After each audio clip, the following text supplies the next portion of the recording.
Divyalingaya Namaha, Bhavaya Namaha, Bhavalingaya Namaha, Sharvaya Namaha, Sharvalingaya Namaha, Shivaya Namaha, Shivalingaya Namaha, Jwalaya Namaha, Jwalalingaya Namaha, Atmaya Namaha, Atmalingaya Namaha, Paramaya Namaha, Paramalingaya Namaha, Etasomasya Suryasya Survalingagastapayati Pani Mantram Pavitram Sadyo Jatam Prapadyami Sadyo Jataya Vai Namo Namaha Bhave Bhave Bhakti Bhave Bhavasvamam Bhavodbhavaya Namaha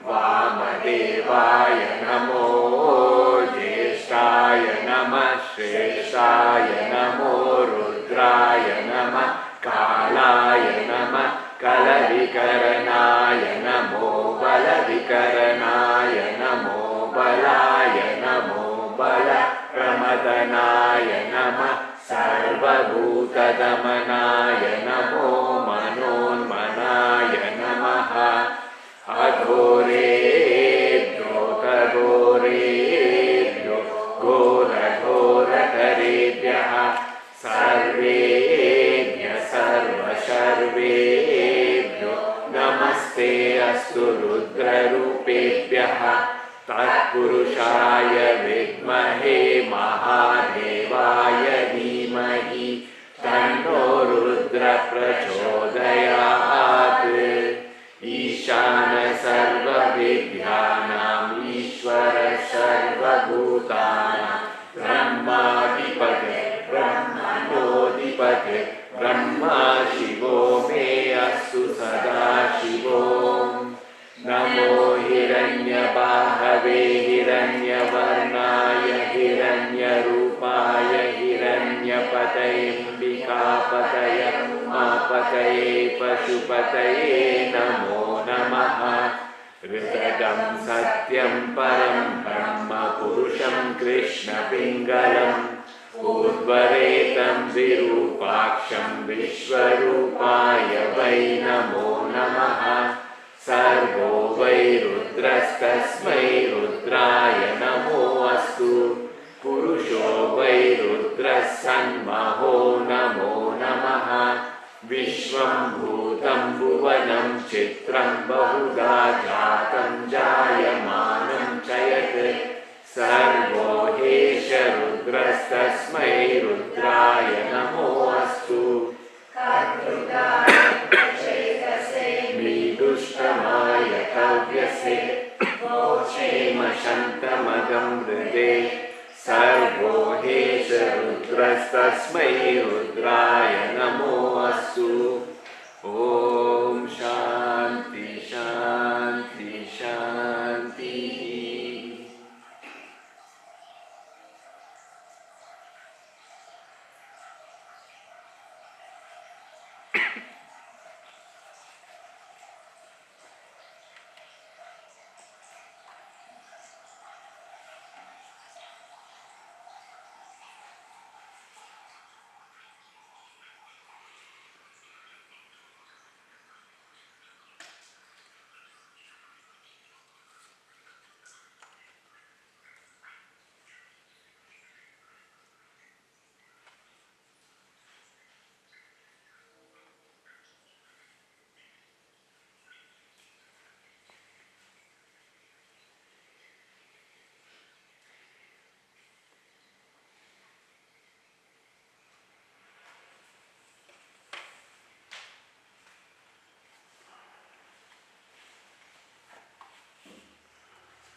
शिवाय नमः ॐ विस्मयरूप्यै नमः ॐ विश्ववन्द्याय नमः ॐ सर्वभूतहितप्रदायै नमः ॐ भवान्यै नमः ॐ ज्ञानशक्तिस्वरूपिण्यै नमः ॐ निर्मलायै नमः ॐ निष्कलायै नमः ॐ निरुपमायै नमः ॐ मोहनाशिन्यै नमः ॐ अम्बिकायै नमः ॐ वेदवेद्यायै नमः ॐ चिदम्बरवास्यै नमः ॐ सर्वतत्त्वस्वरूपिण्यै नमः ॐ पराशक्त्यै नमः ॐ शिवज्ञानप्रदायिन्यै नमः ॐ सच्चिदानन्दविग्रहायै नमः ॐ श्रीशिवकामसुन्दर्यै नमः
सर्वमिदं विभाति अज्ञानध्वान्तविध्वंस प्रचण्डमतिभास्करम् आत्मनो ब्रह्मधान्यानं नीराजनमिहात्मनः अन्तर्ज्योतिः बहिर्ज्योतिः प्रत्यग्ज्योतिपरात्परः ज्योतिर्ज्योति स्वयं ज्योतिः आत्मज्योति शिवोऽस्म्यहम् शिवोऽस्म्यहम्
To realize the Supreme Brahman,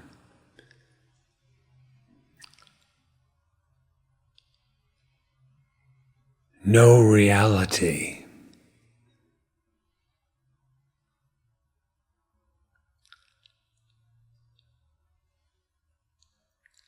To know reality, know yourself.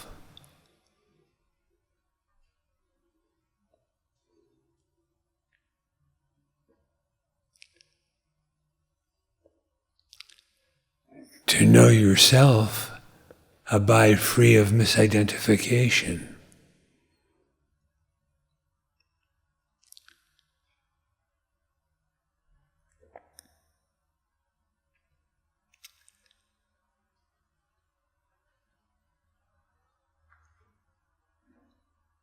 To dwell without misidentification.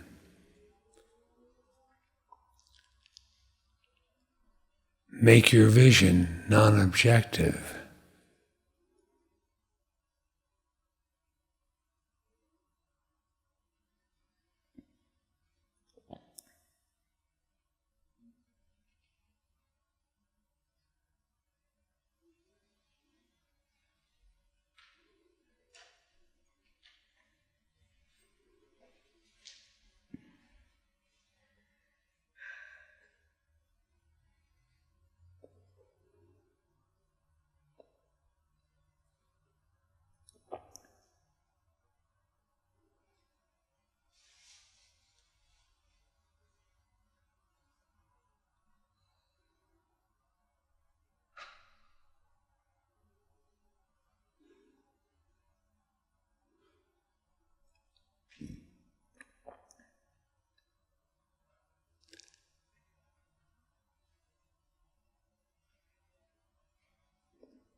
To know the self,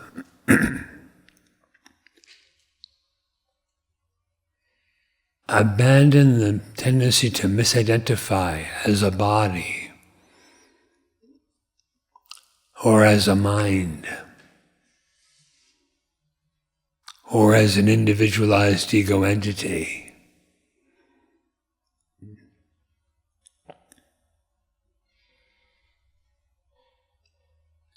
If you thus abandon what is not the self, the self will remain comprehending itself with its own innate knowledge.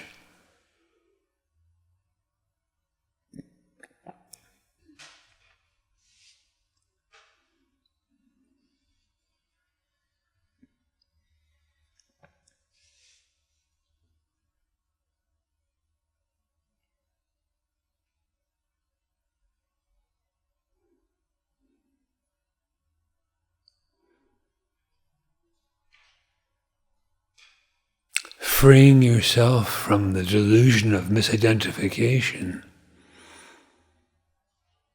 ignorance. Your own nature stands self-revealed as undifferentiated being consciousness bliss.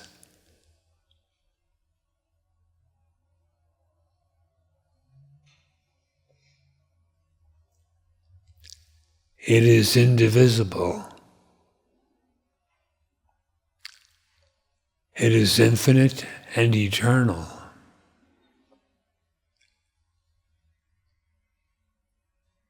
It is without location or time.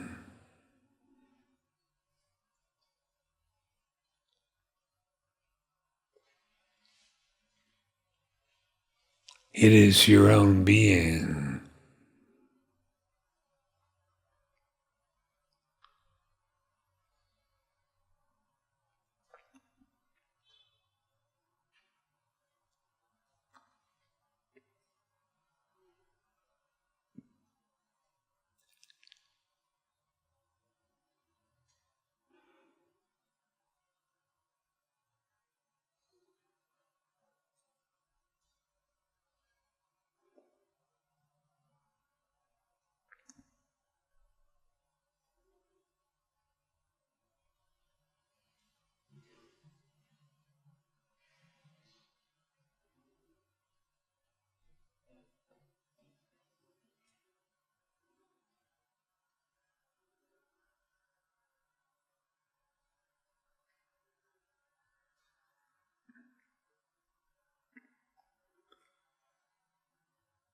What you regard as yourself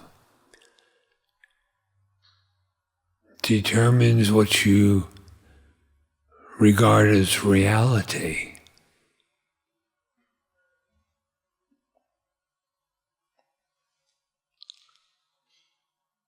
So if you misidentify, mistaking yourself to be a body,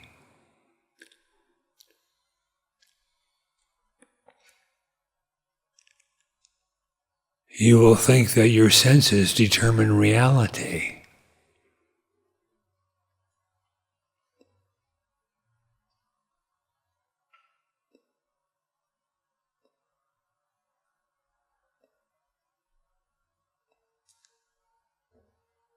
And the world appears.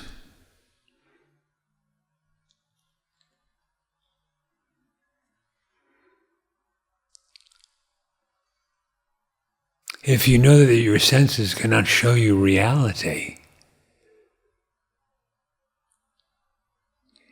you stand transcendent of them.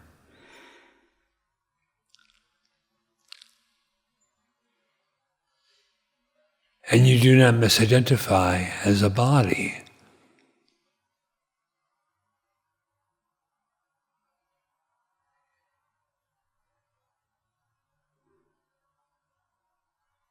Sri Bhagavan says that without a body, who sees the world?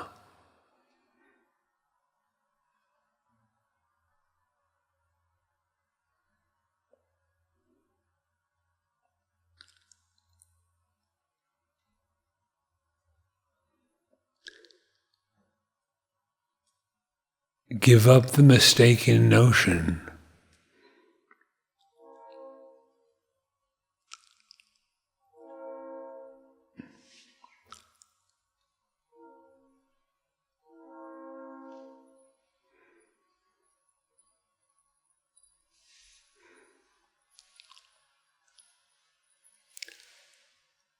of the condition or state of the body determining what you are.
If you are not a body, you are without limit.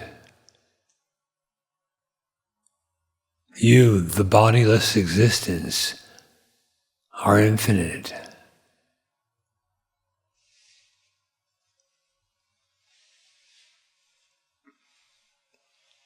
And you are without beginning or end.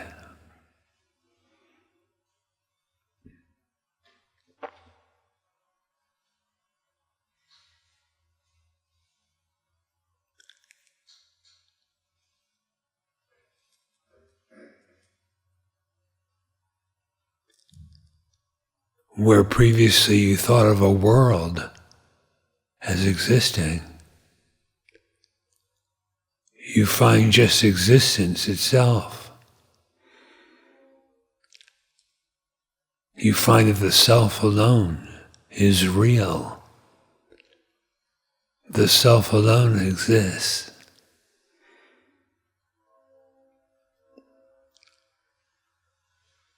It is one without another.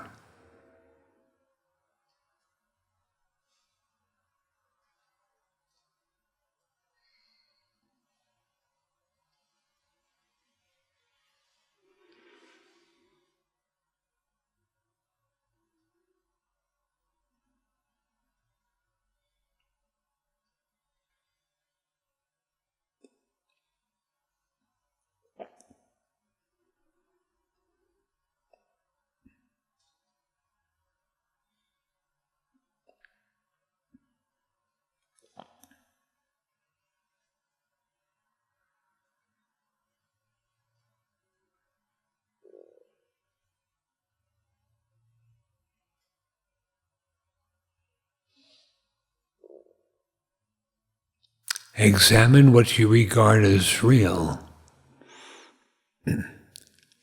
by inquiring to know the nature of the self.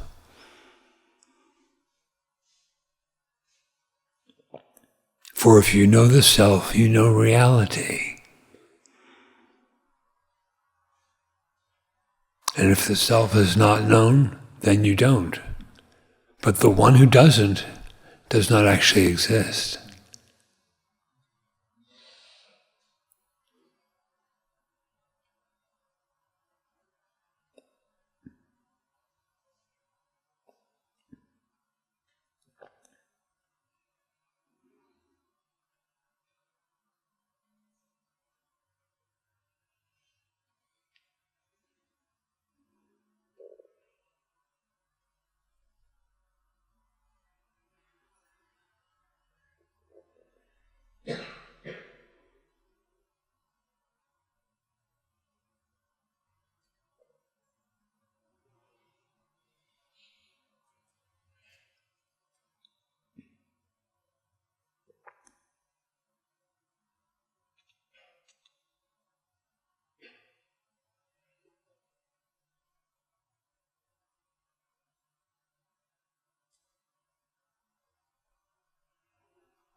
Can you be anything perceptible by the senses? Can you be anything conceivable in the mind?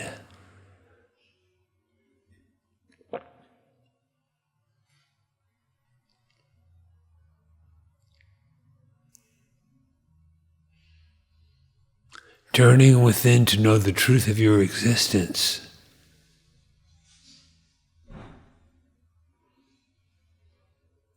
Where is the individual?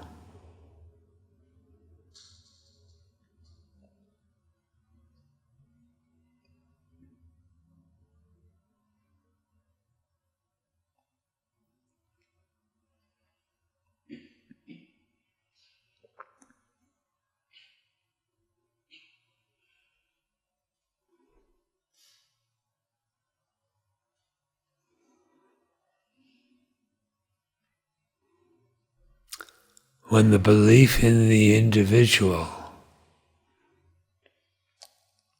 dissolves,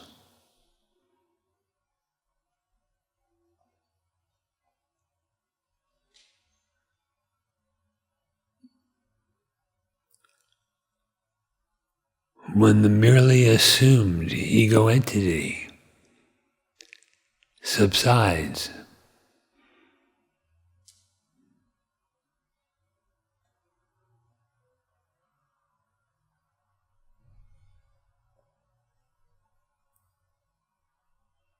Who exists?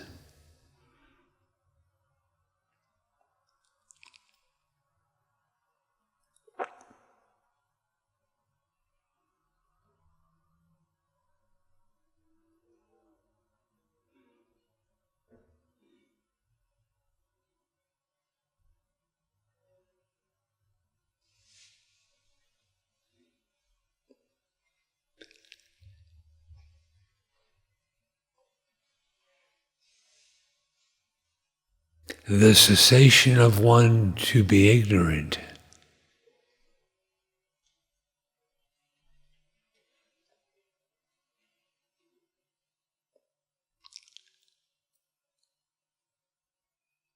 is the destruction of ignorance itself.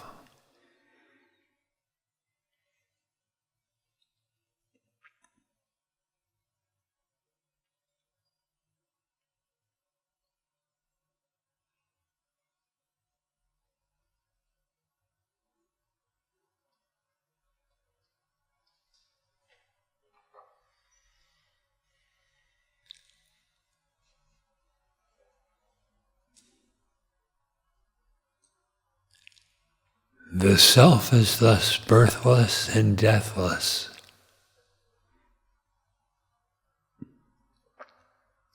It is not born and it is not destroyed, but rather is imperishable.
You are not an object, gross or subtle.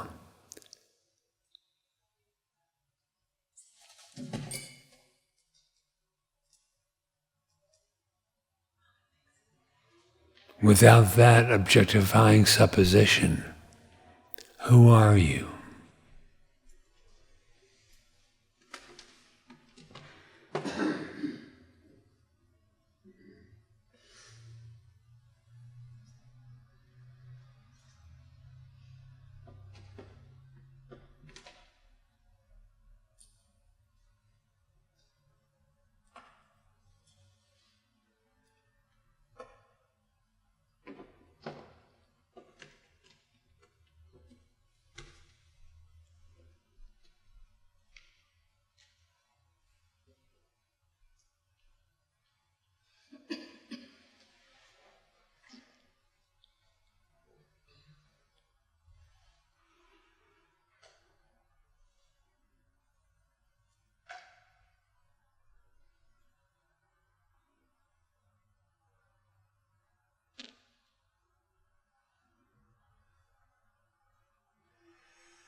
I've often heard the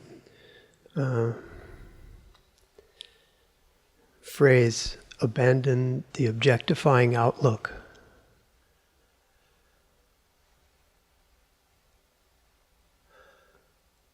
And there's another way of expressing when one inquires and there's silence.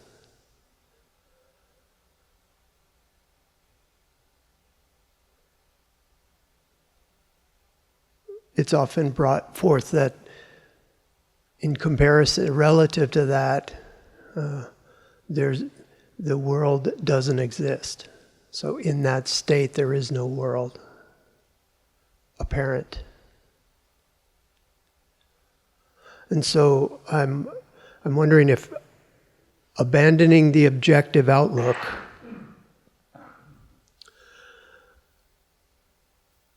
is making the silence the reality more and more, more and more. So that the world is still seen, but is known to be unreal.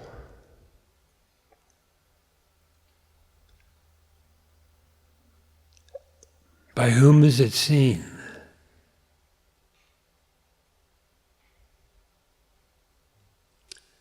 And if it is still there, what is meant by there? That's exactly, I left out that part of recognizing that the world is not there, that the individual is not there either. I is not there. And that's the key point. So without I or this, what exists?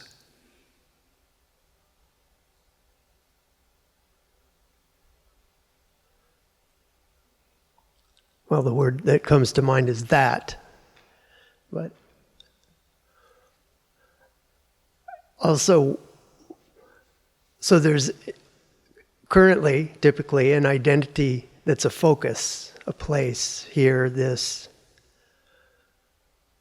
And during the satsang it was said, no, you're infinite. And so trying to... Then one asks the question, well, what is the experience of being infinite? What is that like? What would that be to know that?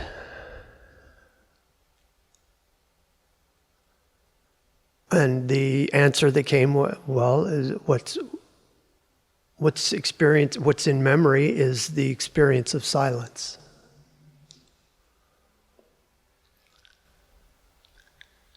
Silence is that in which there is no I and no this. There is that alone. That is Brahman.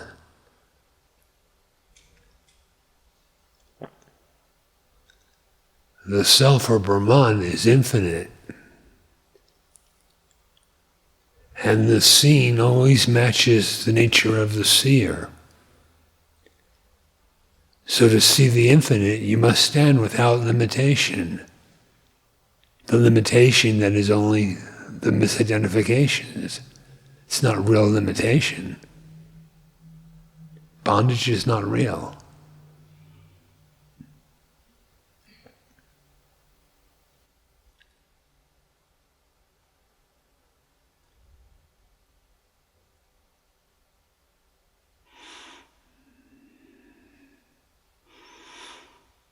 There's so much in that answer to unpack.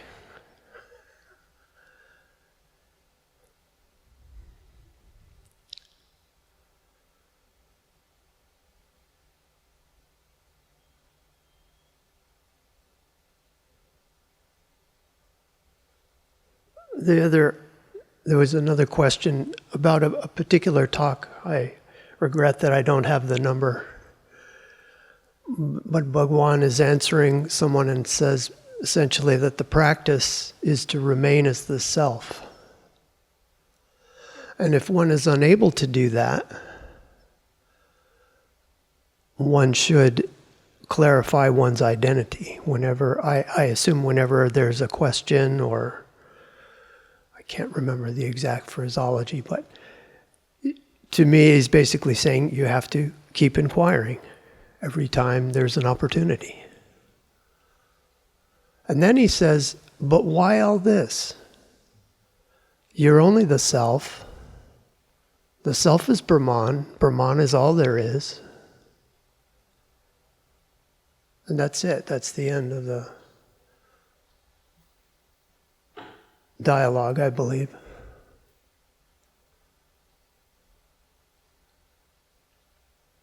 So first, there's a practice, but then there's also just the fact. It's almost as if it could be seen as it's a comforting fact to go along with the practice. I don't know. That's just a conception. Practice is not for creating or attaining something new. It is only for the purpose of removing delusion.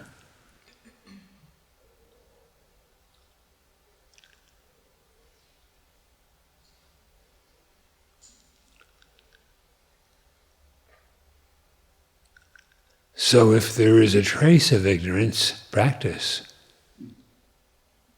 Practice ardently, intensely, with a one-pointed focus upon knowing yourself, what your nature is, not on something objective.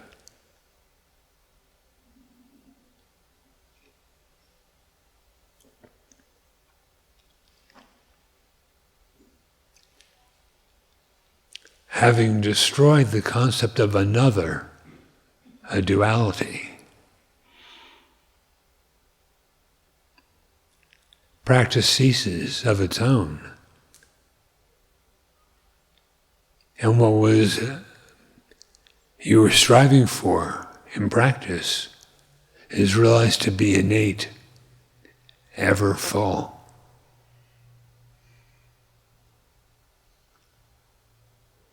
The truth was there all along, all the time.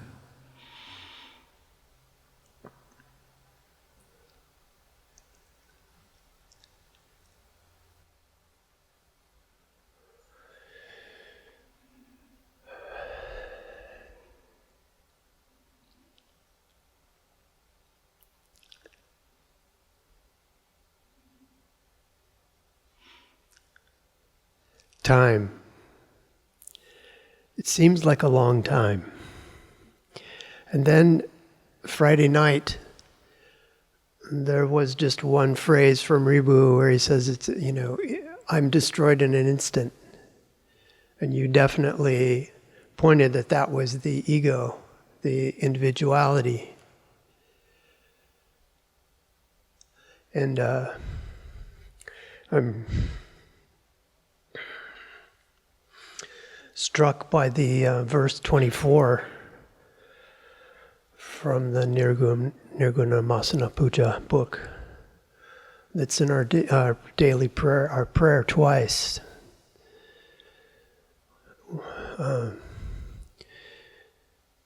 the direct quotation, translation from Sanskrit to English is particularly powerful for me. It is saying ignorance is destroyed, wiped away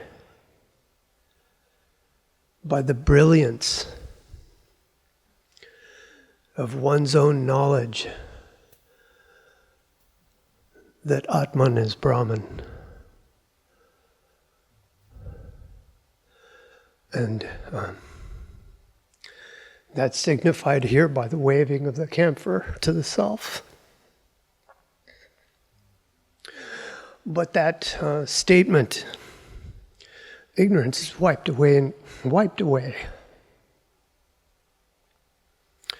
It's not implying decades or lifetimes of practice. It's saying here and now, instantly.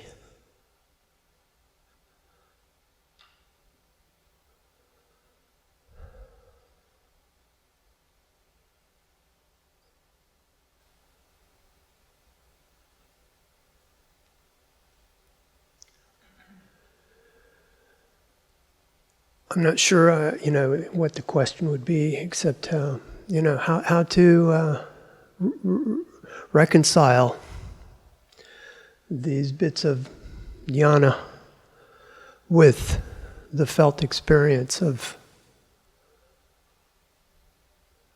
the supposed individual.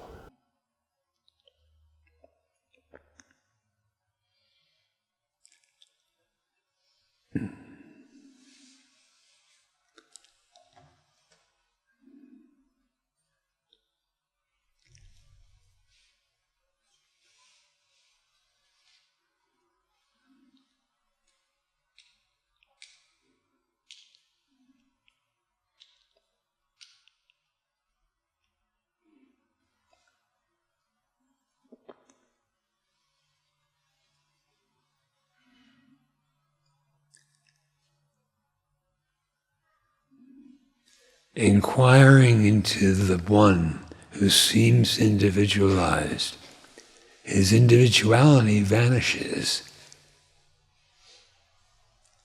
This is timeless, not an event or an occurrence, something that will happen. It rather is what is.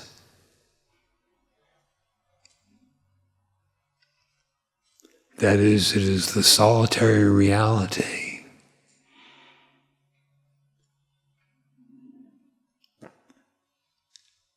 Practice removes the covering of illusion, but illusion is not real. So practice clears up the unreality, wipes it off, as it were.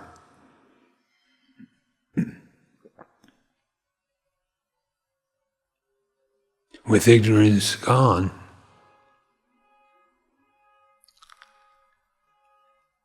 the Atman and Brahman, the Self, the vast Absolute,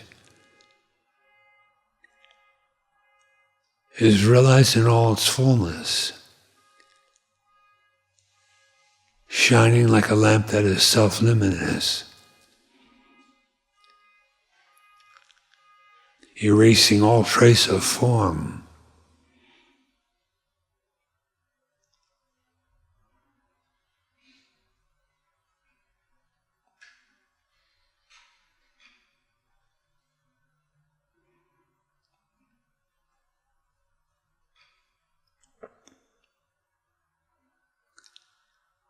That Nirguna Manasa Puja goes on inside you all the time.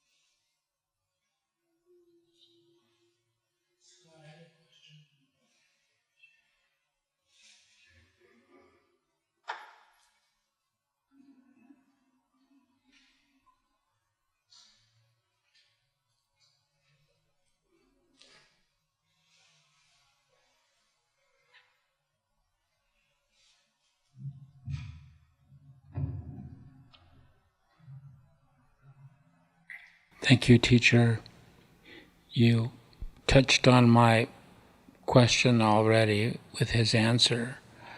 But to be a little bit more specific, if I could, as I read the history of Ramana and his sadhana in his early years as a young man and his level of commitment, going down, throwing away the coins, and then going into the deep below the bowels of the temple. I guess it was like a cellar, enduring months, maybe years of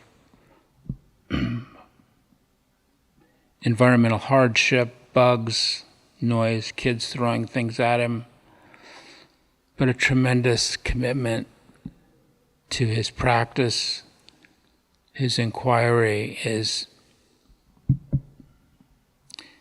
his spiritual search. And it also resembled to me a little bit the teachings of Sri Ramakrishna, who lived in a temple begging, crying for God, for his Divine Mother, relentlessly invoking God. And I'm wondering if there's something that we have to acknowledge, that as students, that it takes that level of commitment to achieve Brahman.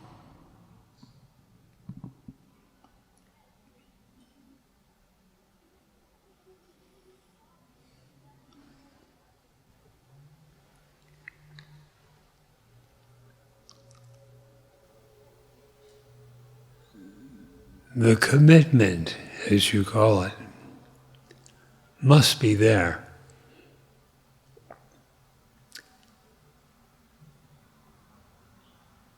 But one should not expect to physically replicate or duplicate the bodily actions, etc.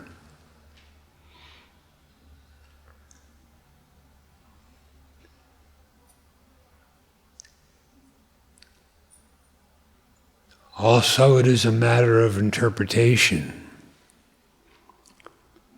Sri Bhagavan said he was engaged in no sadhana whatsoever, referring to the very time period when he was in the temple of Arunachaleshwar temple,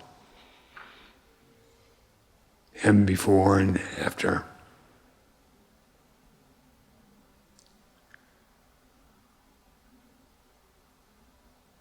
Even more so, he said, then I was sitting with my eyes closed, now I am sitting here with my eyes open. Where's the difference? There's no difference.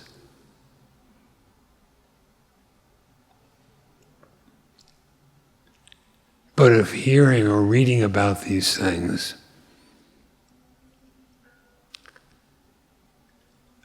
causes the intensity of practice, of knowledge, of devotion, etc., to well up, then it's a good thing.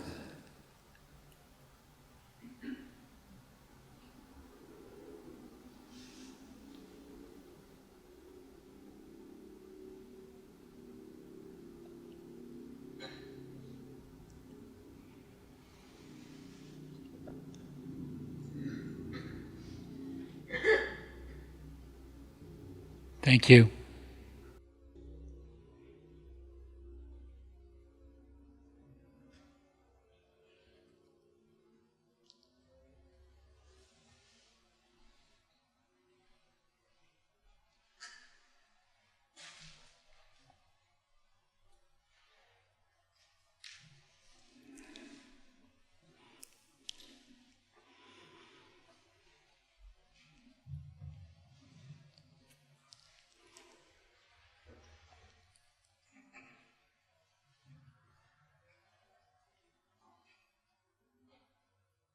It is a blessing to hear this instruction. Just hearing it alone feels that it will ignite all the commitment that was spoken about.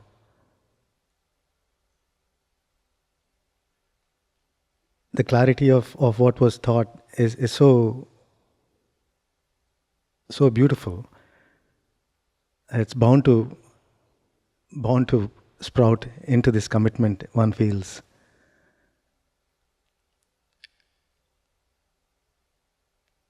Reflecting on the instruction,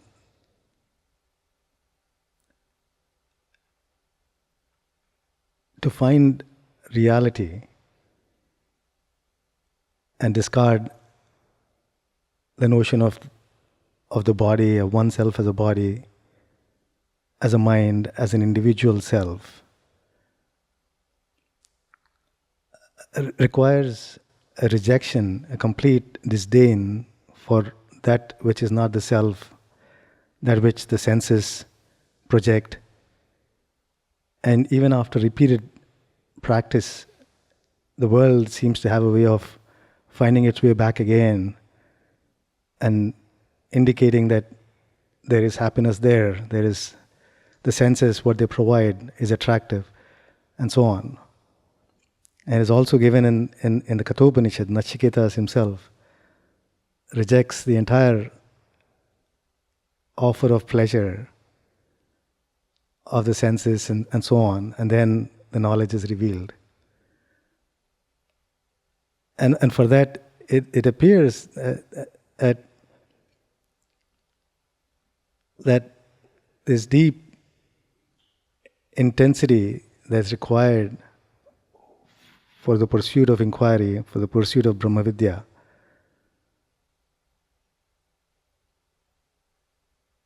requires that one-pointedness, which is termed as vyavasayatmika buddhi in the Gita, which I've never really understood truly.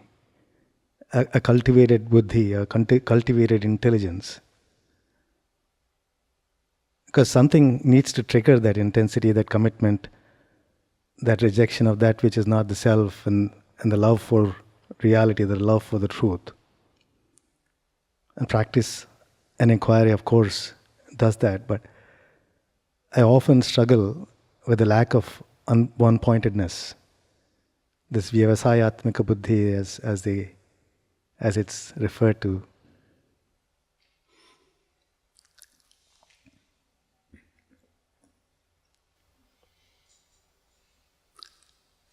When you recognize that your bliss and your immortality depend on realizing the truth of the self, you naturally are one-pointed.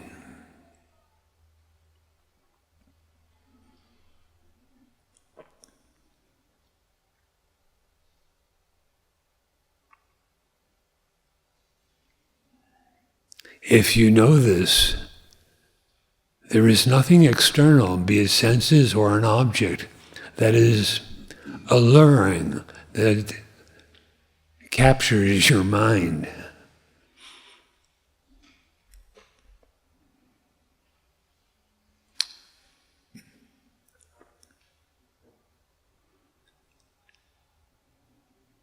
When you are distracted, you are distracted by the very same thing to which you are attracted.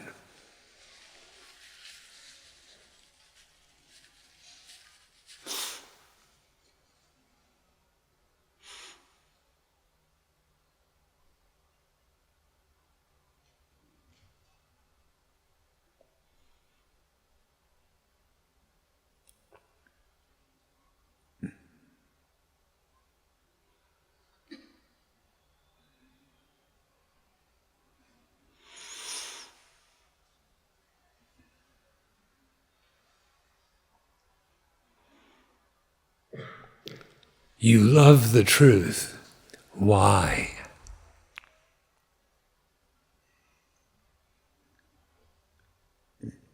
Somehow it's very natural.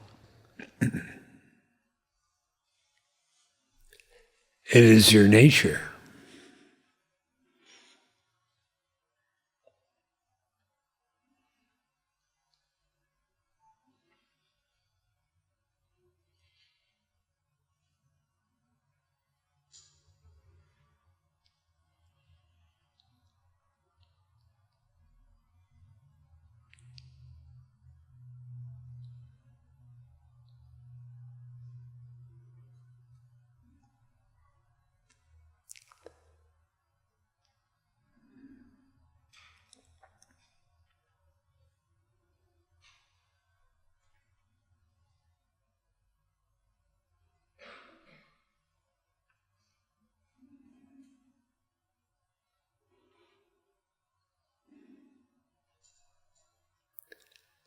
Nachiketa wanted only the truth.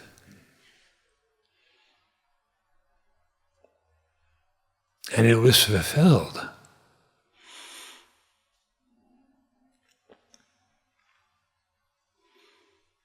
Let our seeker be like Nachiketa.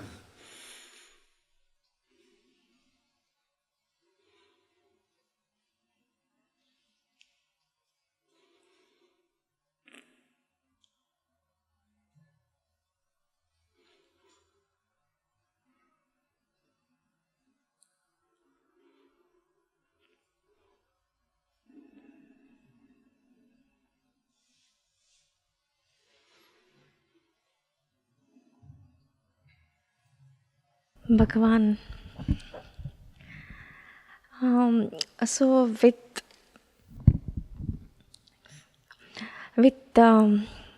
Guru Sri Ramana's grace and your grace, self-inquiry has become like a japa. It happens continuously, and like there's deep peace and establishment in the self and stillness that you talk about, and there is a lot of bliss. At the same time, you also advised on misidentification. And with misidentification, like how you mentioned about Nachiketa's desire for mumukshatva, even that has dropped. so, so there is like, at this point, there is only stillness. The misidentification is dropping. Even at times, even the devotion which was experienced as a doer or a devotee, that is getting dropped. So is this all natural? But that was a point, it was a source of enjoyment even. So and the drop of mumukshatva has dropped. Like, is it all natural, or like there is somewhere this part is missed when the mind still arises in the midst of self-inquiry? Please guide. Thank you. If the mind still appears in whatever way,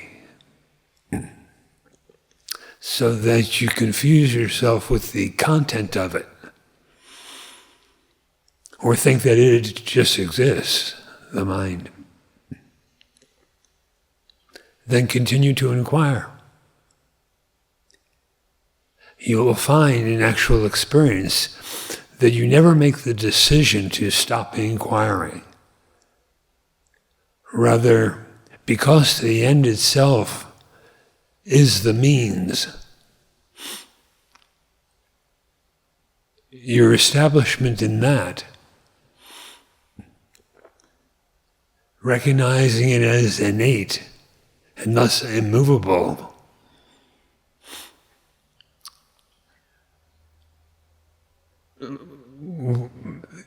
you no longer have a separate thing as the practice of the inquiry. The knowledge itself remains.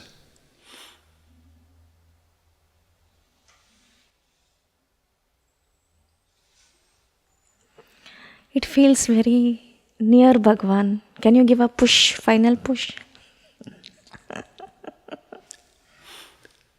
Where is the pushing and pulling? And for whom? Yeah.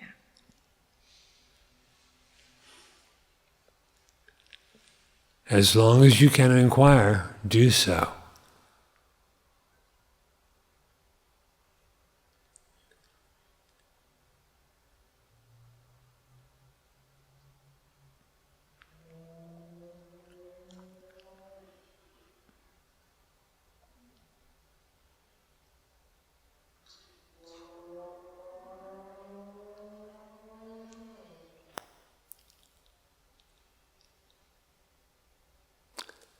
You do not end practice. Practice ends itself.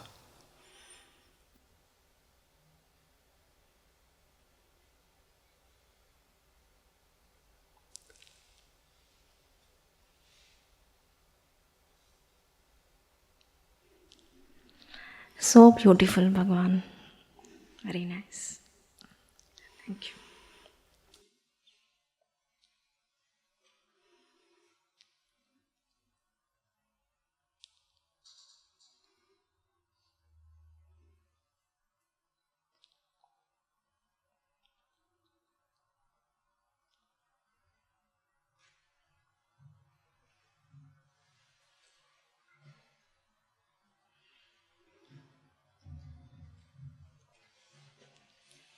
Last week you gave the instruction to listen, reflect, and meditate by self-inquiry.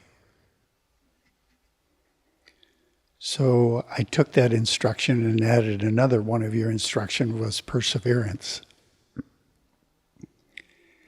And the way that I listen and reflect is by listening to Satsang or Friday night event recordings. And I usually start early morning listening, and then to take my dog for a walk, I get in the car and I drive a short distance. And I notice that I had this notion that while I'm driving, I can't really inquire because I need to drive. And looking deeply into that, what happened was the hands on the steering wheel were no longer mine, nor was the body mine, nor were the thoughts or the actions involved in driving. They weren't mine, and I wasn't participating in those. And what I could see was anytime I think I can't meditate, it's due to misidentification. It's thinking I'm something involved in some activity. So it started kind of a fun adventure to keep finding where I think I can't meditate or inquire and do it in those circumstances. Now, I find that I can't listen or reflect if I'm in a conversation or if I'm typing or something. I can't engage in that, but I keep looking to see, do I need to stop inquiring? Do I need to stop existing because something is going on? That doesn't make sense. So that instruction you gave really helped me to propel my practice deeper and more intense.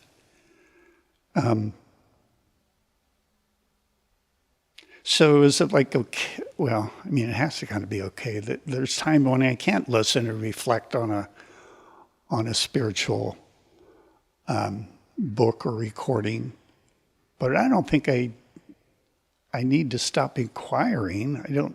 That's kind of okay, I need to stop existing while some activity is going on. That doesn't make any sense. It is evident that your existence does not stop.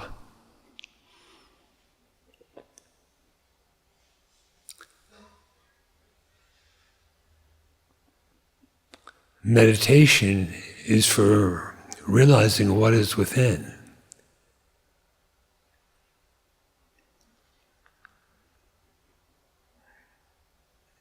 And what is within is the self. The self that does not cease to exist.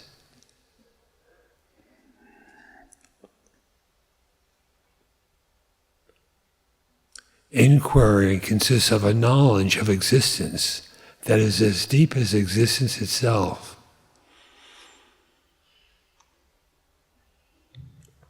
Thus, one's knowing and one's being, these are the same.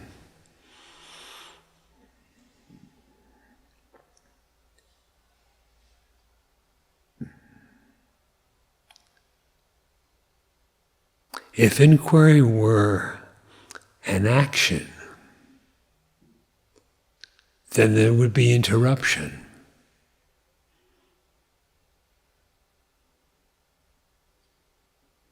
But inquiry is not an action, it is knowledge.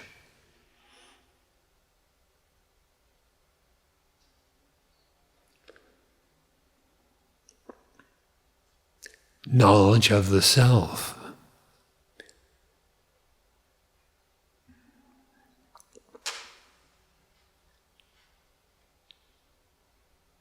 If you were a body, then you could be said to be the performer of action.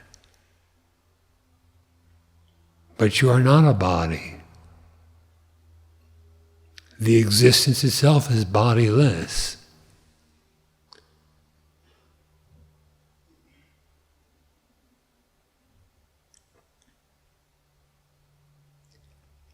Similarly, if inquiry were a process of thinking,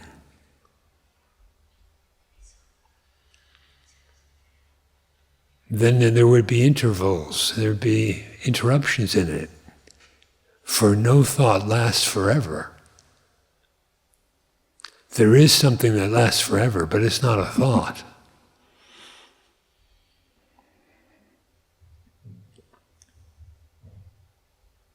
And you are not a thought, nor are you a group of thoughts.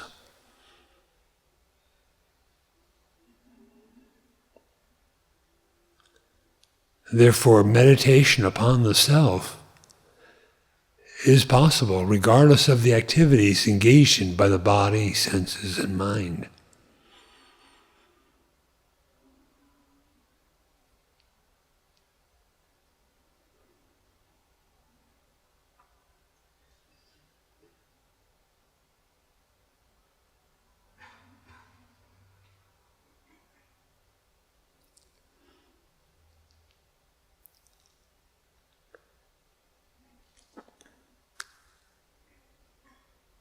The idea that there is a time or place where self-knowledge is not possible,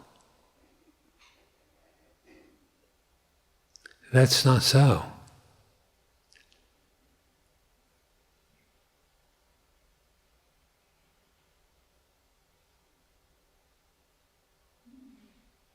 Nothing in life or death destroys the self or prevents it from being itself.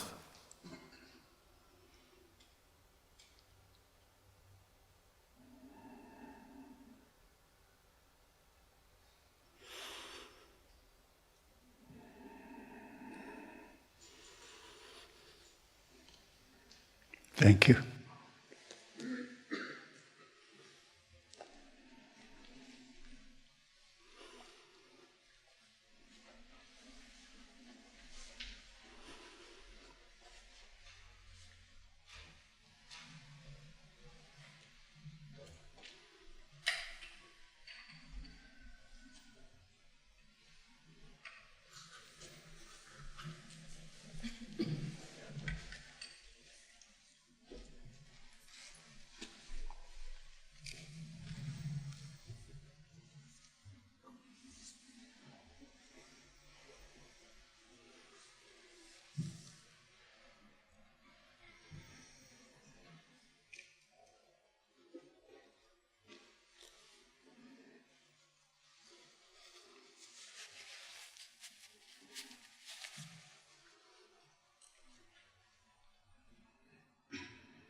From Ashtavakra Gita.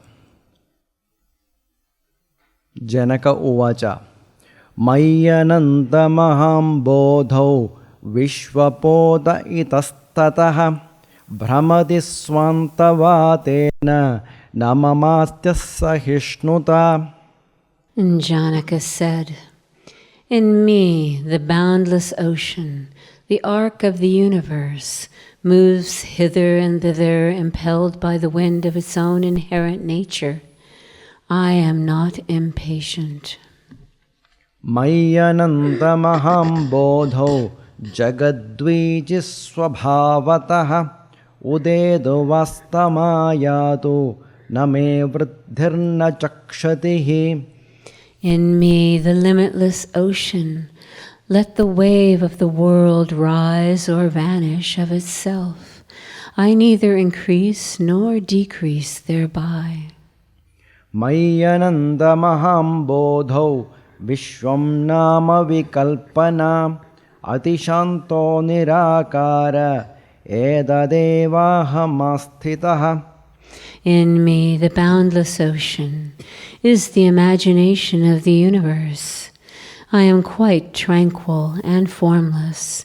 In this alone do I abide. Natma bhaveshu no bhavastatranante niranjane ityasakto sprahashanta edadevahamastitaha. The self is not in the object, nor is the object in the self, which is infinite and stainless. Thus it is free from attachment and desire, and tranquil. In this alone do I abide. Aho chinmatramevaham indrajalopamam jagad ato mamakatham kutra heyopadeya kalpana. Oh, I am really consciousness itself. The world is like a juggler's show. So how and where can there be any thought of rejection and acceptance in me? Ashtavakra uvacha tada bandho yada chittam kinchit vanchati shochati kinchin munchati grannadi kinchit drishyati kupyati. Ashtavakra said, "It is bondage when the mind desires or grieves at anything, rejects or accepts anything, feels happy or angry at anything. Tada muktir yada chittam na vanchati na shochati na munchati na grannadi na hrishyati na kupyati." Liberation is attained when the mind does not desire or grieve, or reject or accept, or feel happy or angry. Tada bandho yadha chittam saktam kvasvapi drishtishu tada moksho yadha chittam asaktam sarva drishtishu. It is bondage when the mind is attached to any sense experience. It is liberation when the mind is detached from all sense experiences. Yada naham tada moksho yadaham bandhanam tada matve dihelaya kinchit ma grihana vimunchama. When there is no I, there is liberation. When there is I, there is bondage. Considering thus, easily refrain from accepting or rejecting anything. Ashtavakra uvacha krita krite cha dvandvani kada shantani kasyava evam jnatveha nirvedad bhavatyaga parovrati. Ashtavakra said, "Duties done and not done, as well as the pairs of opposites, when do they cease and for whom? Knowing thus, be desireless and intent on renunciation through complete indifference to the world." Kasya pitata dhanyasya lokacheshtavalokanaat jivitecha bhubukshacha bubutso gadaha. Rare indeed, my child, is that blessed person whose desire for life, enjoyment, and learning have been extinguished by observing the ways of men. Anityam sarvame vedam tapatrataya dushitam asaram nindidam heyam idi nischitya shamyati. The wise man becomes calm by realizing that all verily is vitiated by the threefold misery and is transient, unsubstantial, and contemptible, and should be rejected. Koso kalo vayakyam va yatra dvandvani no nranam tanyupeksha yadha prapta varti siddhim avapnuyat. What is that time or that age in which the pairs of opposites do not exist for men? One who, quitting those, content with what comes of itself, attains perfection. Nana matam maharshinam साधूनां योगिनां तथा दृष्ट्वा निर्वेदमापन्नः को न शम्यति मानवः. What man is there who, having observed the diversity of opinions among the great seers, saints, and yogins, and becomes completely indifferent to learning, does not attain quietude?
இந்நூலின் மகிமையுரைக்கும் அத்தியாயம்.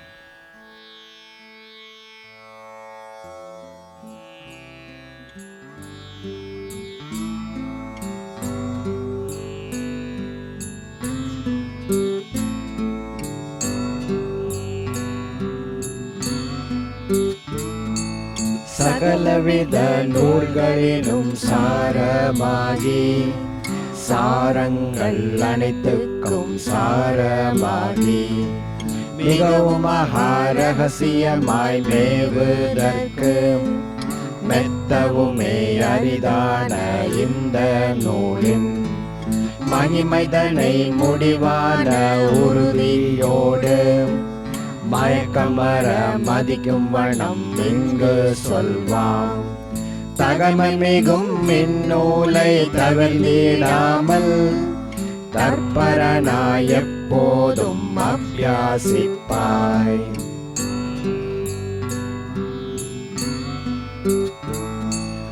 அகமென்றும் சன்மாத்திரம் மையமில்லை, அகமென்றும் சின்மாத்திரம் மையமில்லை, அகமென்றும் சுகமாத்திரம் மையமில்லை, அகமென்றும் சுத்த பரம் மையமில்லை, அகமென்றும் பரிபூன்றம் மையமில்லை, அகமென்றும் பரபரமே ஐயமில்லை, அகமென்றும் பரமசிவம் மையமில்லை, அகமென்றும் பரபிரம்மம் மையமில்லை.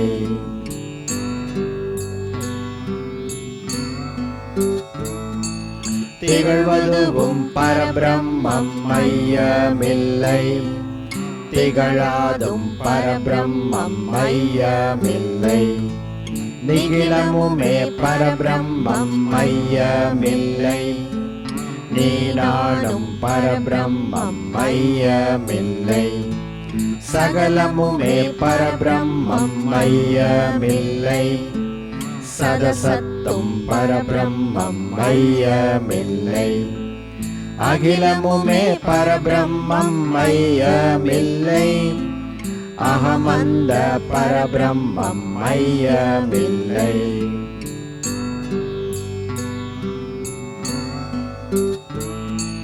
சர்வமுமே ஆன்மாவுக்கு அபிநமான சன்மாத்திர பரபிரம்ம ஸ்வரூபமேயாம். பிரம்மமதே ஆன்மாவாம் ஆன்மா தானே பேதமிலா பரபிரம்ம ஸ்வரூபமாகும். நிர்மலமாய் நிறைவுற்ற ஆன்மாவுக்கு நிகில பரிபூரணமாம் பிரம்மத்துக்கும் ஒரு சிறிதும் பேதமில்லை, ரெண்டும் ஒன்றே உணர்வுருவாம் சிவனானை உரைத்ததுண்மை.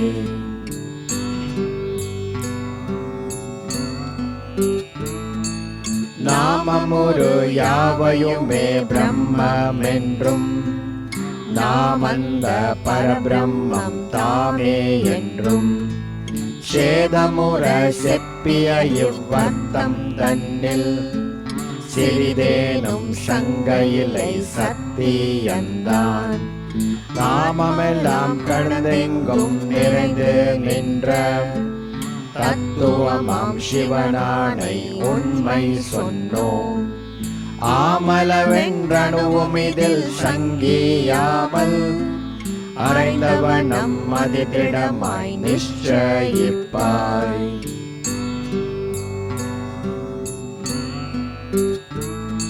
சராச்சரமாய் தோற்றியிடும் தோற்றமெல்லாம் சண்மயமாம் பரபிரம்ம ஸ்வரூபமென்றும் புராதனமாம் அஸ்வரூப நானே என்றும் பூரணமா நிச்சயமிங்கடைந்தேயத்தால் விராமமுரா விகற்பங்கள் அனைத்தும் நீக்கி விகற்பமிலா விமல பரபோதம் பெற்று நிராமயமாய் பரபிரம்ம ஸ்வரூபமாகி நிശ്ചலமாய் நின்னிடை நீ நிலைத்து நிற்பாய்.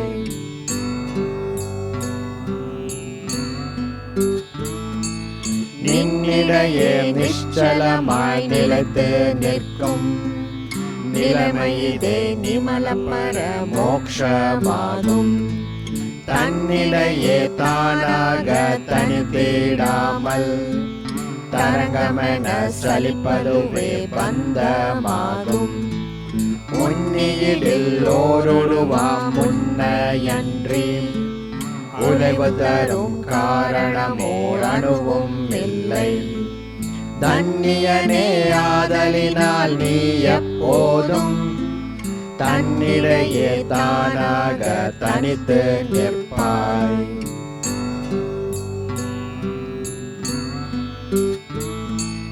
தன்னிடையே தானாக தனிப்பதற்கு தனக்கயல் போல் தோற்றியிடும் தோற்றமெல்லாம் அந்நியமாயொரு காலும் இல்லை என்றும் அகிலமுமே ஆன்மாவா மகமே என்றும் பின்னமிலா அகண்டபர நிச்சயத்தை பெறுவதுவே காரணமாதலாலே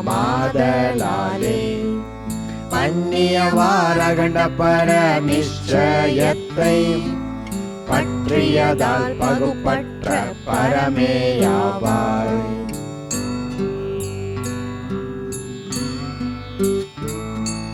நின்னுருவாம் ஆன்மாவு கயலே இல்லை, நிகிலமுனின் ஆன்மாவே நிச்சயந்தான். மண்ணு பல சாஸ்திரமும் ஆலோசித்து பகர்கின்றோம் பரமார்த்த உறுதி இதே. அன்ன சிவன் உபய திரு பதங்கள் தொட்டே அறைகின்றோம் மையமிலை உறுதி இதே. சொன்ன குரு உபய திரு பாதம் தொட்டே சொல்கின்றோம் சுருதி முடி உறுதி இதே.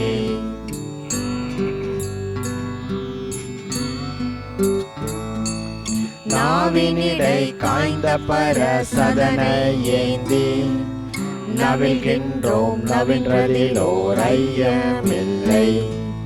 மேவிய இவ்வகண்ட பர நிச்சயந்தான் மெய்ஞானி யாவருமே பெரும் பேராகும். பாவனனே ஆதலினால் நீ எப்போதும் பகுப்பற்ற அகண்ட பர நிச்சயத்தை ஓவலர உற்றதனால் பரமேயாகி உவமையிலா ஆனந்தம் பொருந்தி வாழ்வாய்.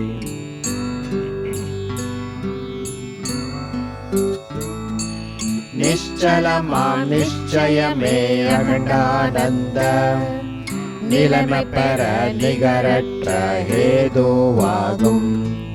உச்சமதாம் நிச்சயமே செய்ய செய்ய உலக முதல் துவைதத்தின் தோற்ற நீங்கும். துச்சமதாம் துவைதத்தின் தோற்ற நீங்கில் துகளற்ற ஆனந்தம் சுயமாய் தோன்றும். அச்சமிலா நிச்சயமே சேரிந்தத்தால் அகண்ட பரமானந்தம் அடைந்து வாழ்வாய்.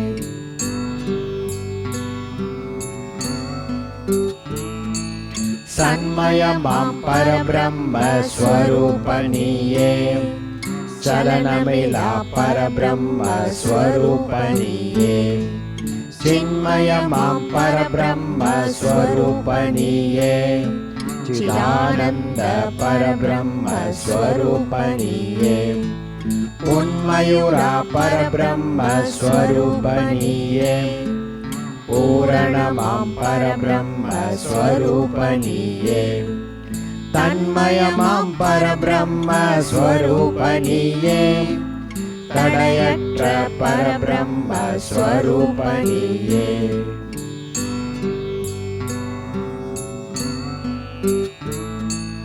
நரியும் மகாரகசியமாம் இவ்வர்த்தத்தை நமக்கீசன் நவின்றபடி நவிலலுற்றோம்.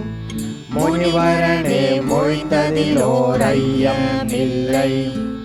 மூன்று தரம் சத்தியமா மொழிகின்றோம் யாம். அநியமிலா அகண்ட பர நிச்சயத்தை அனவரதம் மாதரவாய் அபியாசித்தே புனிதமதாம் பரபிரம்ம ஸ்வரூபமாகி பூரணமாம் ஆனந்தம் பொருந்தி வாழ்வாய்.